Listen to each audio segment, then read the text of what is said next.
Hello and अस्सलाम वालेकुम। इस वीडियो के अंदर हम unit number 4 rotational circular motion उसकी जो रिमेनिंग वर्क एग्जांपल्स हैं 4.5, 4.6 एंड 4.7 इनको जो है वो सॉल्व करेंगे। बाकी अगर आपने पहला पार्ट नहीं देखा है तो आप वो वाला पार्ट भी मेरे चैनल के ऊपर जाकर देख सकते हो। So let's get started. Example 4.5, The International Space Station orbits at an altitude of 400 kilometer above the surface of the Earth. What is the space station's orbital velocity? सवाल के अंदर आपसे कहा जा रहा है कि इंटरनेशनल स्पेस स्टेशन है जो कि किसी एल्टीट्यूड के ऊपर है, ठीक है, और अर्थ की सरफेस से अगर आप देखो कितनी ऊंचाई के ऊपर है, 400 किलोमीटर की ऊंचाई के ऊपर है। और वो इस ऑर्बिट के अंदर क्या कर रहा है, रिवॉल्व कर रहा है। अर्थ के सेंटर से सरफेस तक का जो डिस्टेंस है बेसिकली वो क्या कहलाएगा, रेडियस ऑफ अर्थ, जो कि आर ई होगा। इसके अलावा जो मास ऑफ अर्थ है वो क्या कहलाएगा, एम ई कहलाएगा। इसके अलावा आपने क्या करना है, आपने ऑर्बिटल वेलोसिटी फाइंड करनी है कि यहाँ पर ये जो सैटेलाइट है जब ये अर्थ के अबाउट रिवॉल्व कर रहा है इस ऑर्बिट के अंदर, तो इसकी ऑर्बिटल वेलोसिटी क्या है ये आपने फाइंड करना है। इसके अलावा देखो यहाँ से लेकर यहाँ तक का ये जो डिस्टेंस होगा, यहाँ से लेकर यहाँ तक का ये जो डिस्टेंस है ये क्या कहलाएगा, स्मॉल आर, जो कि किसके इक्वल होगा, R E radius of earth plus H, जो कि क्या है, एल्टीट्यूड है। तो यहाँ तक का ये जो डिस्टेंस है ये आर है, जो कि बेसिकली इन दोनों का सम है। डेटा बना लेते हैं, क्या क्या चीज़ आपको यहाँ पे गिवन है।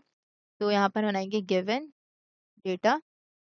आपको गिवन है एच, जो कि कितना है, 400 किलोमीटर। अब किलो जो है वो प्रीफिक्स है, तो आप क्या करोगे, 400 को मल्टीप्लाई कर दोगे किससे, 1000 से। तो मैं इसकी जगह सिंपल ऐसे लिख देती हूँ, 400 10 टू द पावर 3 प्रीफिक्स की फॉर्म में लिखा हुआ है किलो। ठीक है, तो यहाँ पे किलो जो है वो बेसिकली क्या होता है, 1000 के इक्वल होता है, और उस 1000 को आप 10 टू द पावर 3 की फॉर्म में भी लिख सकते हो। और यहाँ पे जो यूनिट है वो क्या होगा, मीटर होगा। इसके अलावा आपको आर ई गिवन है, जो गिवन होगा यहाँ पे, तो क्वेश्चन में गिवन नहीं है, लेकिन यूजली जब एग्जाम के अंदर ये सवाल आएगा, इस तरह के सवाल आते हैं, तो उसमें जो कांस्टेंट होता है, लाइक रेडियस ऑफ अर्थ है, मास ऑफ अर्थ है, तो ये सब जो कांस्टेंट्स होते हैं ये गिवन होते हैं। ठीक है, तो रेडियस ऑफ अर्थ जो है वो क्या है, 6.38 tens to the power metre है। इसके अलावा देखो यहाँ से सेंटर से इस सैटेलाइट तक का जो डिस्टेंस है ये किसके इक्वल होगा, आर के इक्वल होगा। तो distance from the centre of earth to international space station is equal to R. और वो आर जो है वो किसके इक्वल है, आर ई प्लस एच के इक्वल है। ठीक है, तो यहाँ पे दोनों की वैल्यू प्लग इन करते हैं। आर ई की जो वैल्यू थी वो कितनी थी, 6.38 टेंस टू द पावर 6। और यहाँ पे एच की जो वैल्यू है वो है 400 टेंस टू द पावर 3। तो इन दोनों को आप ऐड कर दोगे तो आपके पास आंसर आ जाएगा यहाँ पर 6.78 tens to the power 6 metre. ये तो यहाँ पे मैंने इसको इस तरीके से लिख दिया है। और मास ऑफ द अर्थ जो है वो भी आपको सवाल में गिवन होगा। तो यहाँ मास ऑफ अर्थ होता है 5.98 tens to the power 24 kg। अब आपने क्या करना है, आपने फाइंड करना है ऑर्बिटल वेलोसिटी। तो ये आपसे to find orbital velocity, orbital velocity जो कि क्या है, v है, क्या आपने फाइंड करना है। आप सिंपल फॉर्मूला लगाएंगे, इसको सिंप्लीफाई कर लेंगे। बहुत इजी सा क्वेश्चन है ये। फॉर्मूला बस आपने याद रखना है, जो कि क्या था, v is equals to under root capital G M E mass of the earth and the small R. Small R basically क्या है, स्मॉल आर जो है वो यहाँ से इस सेंटर से लेकर यहाँ तक का जो डिस्टेंस है इस इंटरनेशनल स्पेस स्टेशन तक का। ठीक है, तो ये डिस्टेंस आप प्लग इन कर दोगे और जी की जो वैल्यू वो क्या होती है, 6.67 tens to the power -11। This is the gravitation constant. Mass of earth होता है 5.98 tens to the power 24 kg। और यहाँ पे आर की जो वैल्यू है वो है 6.78 टेंस टू द पावर 6। इन सबको सिंप्लीफाई करेंगे तो आपको आएगा 7672 मीटर पर सेकेंड। तो ये आपके पास क्या है, ऑर्बिटल वेलोसिटी है। और कहीं कहीं पे आप देखोगे इस तरीके से लिखा हुआ होगा कि यहाँ पे पॉइंट होता है, तो 7672 मीटर पर सेकेंड है।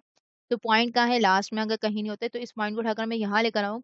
कितने डिजिट मूव किया, 1 2 3, राइट से हम 3 डिजिट मूव किया है, तो ये क्या हो जाएगा, 7.67 हो जाएगा। ठीक है, और यहाँ पे लिखेंगे 10 टू द पावर +3 मीटर पर सेकेंड। तो अब यहाँ पे 10 की पावर +3 होगा, तो इसकी जगह आप क्या लिख सकते हो, आप यहाँ पे आप प्रीफिक्स यूज कर सकते हो, जो कि क्या होगा, किलो मीटर पर सेकेंड। तो कहीं कहीं पे आपको इस तरीके से 7.67 किलोमीटर पर सेकेंड करके भी ऑर्बिटल वेलोसिटी जो है वो लिखी हुई दिख सकती है। आपके बुक में जो है इन्होंने बस इसको यहाँ तक ही सॉल्व किया है, फर्दर जो है वो इसको किलोमीटर की फॉर्म में नहीं लिखा है, लेकिन समटाइम्स जो है वो किलोमीटर की फॉर्म में भी कहीं कहीं लिखा हुआ होता है। तो आप ऐसे लिखो, एक ही बात है। और ये आपके पास क्या है, आंसर है। Work example 4.6. A basketball spinning on a finger of an athlete has an angular velocity omega is equals to 120.0 radian per second. The moment of inertia of the sphere that is hollow, where m is the mass and r is the radius. If the basketball has a weight of 0.600 kg and has a radius of 0.1200 meter, what is the angular momentum of the basketball? तो देखो सवाल के अंदर आपसे कहा जा रहा है कि आप अपनी फिंगर के ऊपर, एक एथलीट है जो कि अपनी फिंगर के ऊपर जो है एक बास्केटबॉल है उसको जो है वो स्पिन कर रहा है, ठीक है, इस तरीके से। अब यहाँ पे इस बास्केटबॉल का यहाँ से यहाँ तक का ये बास्केटबॉल हॉलो है, ठीक है, और इसके अलावा इसका जो रेडियस है जो कि क्या है, आर है, और इसका कुछ ना कुछ क्या होगा, मास होगा, जो कि क्या होगा, एम होगा, ठीक है। तो यहाँ पे ये अपने फिंगर के ऊपर इस बास्केटबॉल को स्पिन कर रहा है और इसकी कुछ ना कुछ ओमेगा है। ओमेगा बेसिकली क्या है, एंगुलर वेलोसिटी है, जो कि क्या है 120 रेडियन पर सेकंड है। फिर इसके बाद कहते हैं कि जो मोमेंट ऑफ इनर्शिया है स्फेयर का, ये बास्केटबॉल क्या है, एक स्फेयर है जो कि क्या है, होलो है। इसका मोमेंट ऑफ इनर्शिया है, उसका एम जो है वो मास को प्रेजेंट कर रहा है, आर जो है रेडियस को प्रेजेंट कर रहा है। कहते हैं कि जो बास्केटबॉल है उसका जो वेट है वो क्या है, 0.600 केजी। अगेन जब वेट लिखा हुआ है यहाँ पर, आपने आके यूनिट देखना है, तो यहाँ पे जो यूनिट है वो केजी है, दैट्स मीन कि आपको यहाँ पे क्या गिवन है, मास गिवन है, नॉट वेट, ठीक है। इसके अलावा उसका रेडियस आपको यहाँ पे गिवन है, आपसे कहा जाता है आपने एंगुलर मोमेंटम जो है वो फाइंड करना है उस बास्केटबॉल का, तो आपसे फरमाइश की गई है एंगुलर मोमेंटम की। तो यहाँ पर आप डेटा बनाते हो, आपको क्या क्या चीजें यहाँ पे गिवन है, आपको यहाँ पे गिवन है ओमेगा, जो कि क्या है, एंगुलर वेलोसिटी है, वो कितनी है, 120.0 रेडियन पर सेकेंड, ठीक है। तो ओमेगा आपको गिवन है 120.0 रेडियन पर सेकेंड, ठीक है। इसके अलावा आपको मास गिवन है जो कि कितना है, 0.600 केजी। इसके अलावा आपको रेडियस गिवन है जिसको हमने कैपिटल आर से डिनोट किया है, जो कि 0.1200 मीटर। इसके अलावा आपने क्या फाइंड करना है, आपसे फरमाइश की गई है कि आपने एल जो है वो फाइंड करना है, जो कि बेसिकली क्या है, एंगुलर मोमेंटम है। तो आपने एल फाइंड करना है। अब यहाँ पे ये जो स्फेयर है कैसा है, होलो स्फेयर है, और एंगुलर मोमेंटम का जो हमारे पास फॉर्मूला होता है वो क्या होता है, L is equal to I omega, ठीक है। तो ये आपके पास क्या है, इक्वेशन नंबर ए है। अगर आप एल फाइंड करना चाहते हो, पहले आपने क्या फाइंड करना होगा, आई फाइंड करना होगा, और ओमेगा तो आपको यहाँ पर गिवन है। तो first we find the moment of inertia. First find I, जो कि क्या है, बेसिकली मोमेंट ऑफ इनर्शिया है। अब एक स्फेयर के लिए जो कि हॉलो स्फेयर है, उसका जो मोमेंट ऑफ इनर्शिया होता है 2/3 एम आर स्क्वायर के इक्वल होता है, ठीक है। वैल्यू प्लग इन करना है आपने, 2/3 एम जो है वो कितना है, 0.6000, और मल्टीप्लाई कर देंगे आर से, आर कितना है, 0.1200, और यहाँ पे क्या आ जाएगा, स्क्वायर आ जाएगा। तो इसको सिंप्लीफाई करोगे तो आपके पास जो मोमेंट ऑफ इनर्शिया आ रहा है वो कितना है, 5.76 tens to power -3 kg metre square, ठीक है। तो ये आपके पास क्या आ गया है, मोमेंट ऑफ इनर्शिया आ चुका है। नेक्स्ट आपने क्या फाइंड करना है, अब नेक्स्ट आपने फाइंड करना है एंगुलर मोमेंटम। तो जब आपको आई मिल गया है, अब वापस अपनी इक्वेशन ए के अंदर जाओगे और इसकी वैल्यू प्लग इन कर दोगे। तो इक्वेशन नंबर ए के अंदर जाएंगे हम, जो कि क्या है, एल हमने फाइंड करना है, मोमेंट ऑफ इनर्शिया कितना है आपके पास, वो है 5.76 टेंस टू द पावर -3, और ओमेगा कितना है, 120.0। जब इसको सिंप्लीफाई करोगे तो आपके पास जो एंगुलर मोमेंटम आएगा उस बॉल का, वो कितना है, 0.6912 केजी मीटर स्क्वायर पर सेकेंड। तो ये आपके पास क्या आ गया है, एंगुलर मोमेंटम आ गया है, और ये आपके पास क्या है, आंसर है, ठीक है। तो आपने ये एंगुलर मोमेंटम जो है इस वर्क एग्जांपल के अंदर फाइंड करना था, जो कि हमने फाइंड कर लिया है। होपफुली आपको ये जो वर्क एग्जांपल है ये समझ आ गई होगी। Unit 4 rotational and circular motion, उसकी लास्ट वर्क एग्जांपल है वर्क एग्जांपल 4.7। वर्क एग्जांपल 4.7 क्या कह रही है, the bicep muscles exert a vertical force on the lower arm bend as shown in the figure. For each case, calculate the torque about the axis of rotation through the elbow joint, assuming the muscles is attached 5 centimeter from the elbow as shown in the figure. तो basically देखो सवाल के अंदर आपसे कहा जा रहा है कि बाइसेप मसल्स हैं वो एक वर्टिकल फोर्स एक्सर्ट कर रहे हैं और लोअर आर्म के ऊपर, तो यहाँ पे ये जो है वो वर्टिकल फोर्स है और यहाँ पर जो है वो ये जो डिस्टेंस है बेसिकली ये क्या है मोमेंट आर्म है और ये जो पॉइंट है इसको आप क्या बोलोगे एक्सिस ऑफ एल्बो, ठीक है, या एक्सिस ऑफ एल्बो बोलेंगे या हम इसको बोलेंगे एक्सिस ऑफ रोटेशन, जिसके अबाउट यहाँ पर ये जो हमारा हैंड है ये क्या कर रहा है रोटेट कर रहा है। तो यहाँ पे ये जो डिस्टेंस है ये आर है और यहाँ पे ये जो वर्टिकल फोर्स है वो क्या है एफ है। अब यहाँ पर हम डेटा बना लेते हैं कि आपके पास क्या क्या चीज़ें गिवन है यहाँ पर, और यहाँ पर आपको फोर्स गिवन है जो कि कितनी है 700 न्यूटन है। इसके अलावा अगर आप देखो जो मोमेंट आर्म है जिसको हमने आर से डिनोट किया है वो कितना है 5.0 सेंटीमीटर है, ठीक है। तो हम क्या कर देंगे 5.0 को डिवाइड कर देंगे किससे 100 से, तो आपके पास जो आंसर आएगा वो किसके इक्वल होगा 0.05 मीटर के इक्वल होगा। और आपने क्या फाइंड करना है, आपने फाइंड करना है टॉर्क। तो बेसिकली यहाँ पे दो केसेस हैं, दो केसेस, एक ये वाला है जिसको हम ए बोल देते हैं और यहाँ पे ये बी वाला है। तो यहाँ पे इन दोनों केसेस में टॉर्क फाइंड करना है। अब देखो पार्ट ए वाला जो टॉर्क है वो तो बिल्कुल सीधा सीधा सा है कि टॉर्क बेसिकली क्या होता है, इसको हम सॉल्व कर रहे हैं पार्ट ए को। तो यहाँ पे क्या होगा कि जो एंगल बना रहा है ये क्या 90 डिग्री का एंगल बना रहा है। तो यहाँ पर हमारे पास जो पार्ट ए के लिए टॉर्क आएगा वो किसके इक्वल होगा आर एफ साइन थीटा के इक्वल होगा। अब जैसे कि हमें पता है कि जो टॉर्क होता है वो किसके इक्वल होता है, टॉर्क होता है आर क्रॉस एफ के इक्वल होता है, ठीक है। आर एफ साइन थीटा होता है यहाँ पे। अब यहाँ पे जो एंगल बन रहा है वो कितना है 90 डिग्री का बन रहा है।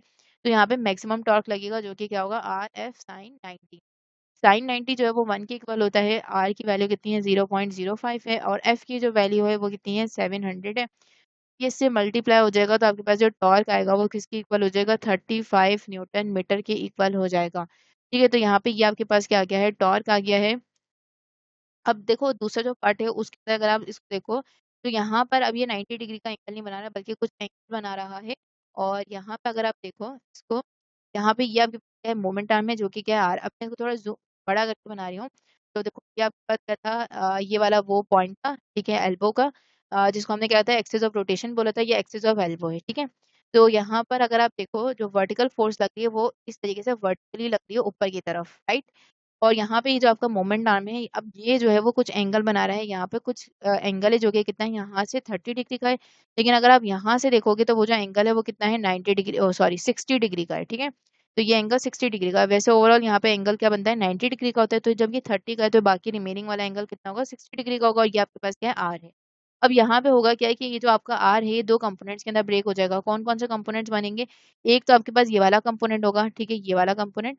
तो ये जो कंपोनेंट है ये क्या कहलाएगा आपके पास, ये होगा आर कॉस थीटा के इक्वल होगा। और यहाँ पे ये वाला जो कंपोनेंट होगा ये परपेंडिकुलर कंपोनेंट होगा जो कि क्या होगा आर साइन थीटा के इक्वल होगा।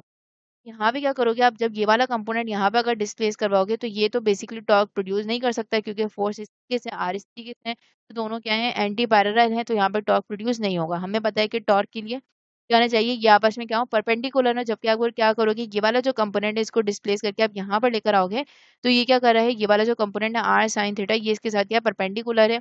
और यहाँ पर जो है वो ये वाला कंपोनेंट बेसिकली क्या करेगा टॉर्क प्रोड्यूस करेगा। तो हमारे पास टॉर्क होगा वो क्या होगा, torque is equal to R F sine theta, ठीक है। तो यहाँ पे क्या हो जाएगा टॉर्क, आर की जगह पे आप क्या लिखोगे 0.05, एफ की जगह पे आप क्या लिखोगे यहाँ पे 700 और यहाँ पे आपके पास क्या हो जाएगा साइन और यहाँ पे आ जाएगा 60, ठीक है। तो साइन 60 जो है वो किसके इक्वल होता है 0.866 के इक्वल होता है। और यहाँ पे जब इससे मल्टीप्लाई कर दोगे तो 35 आ जाएगा। जब ये वाली टर्म इससे मल्टीप्लाई हो गया तो आपके पास कितना आ जाएगा 30 न्यूटन मीटर आ जाएगा। तो अब टॉर्क लग रहा है वो कितना है 30 न्यूटन मीटर का टॉर्क है। तो आप देखो यहाँ पे जब इस तरीके से आपकी एल्बो थी तो यहाँ पे जो टॉर्क था वो मैक्सिमम टॉर्क लग रहा था, लेकिन जब आपने इस तरीके से किया हुआ है तो यहाँ पे जो टॉर्क है वो कम लग रहा है जो कि क्या है 30 न्यूटन मीटर है। तो यहाँ पर हमने अपने unit number 4 rotational circular motion की तमाम वर्क एग्जांपल्स जो है वो सॉल्व कर लिए हैं। अगर आपकी कोई क्यूरी है तो आप कमेंट करके जो है वो अपनी जो क्वेश्चन है उसको पूछ सकते हो। बाकी इंशाल्लाह नेक्स्ट वीडियो के अंदर हम जो है वो इस चैप्टर के न्यूमेरिकल सॉल्व करेंगे। So see you in the next video. Allah हाफ़िज़।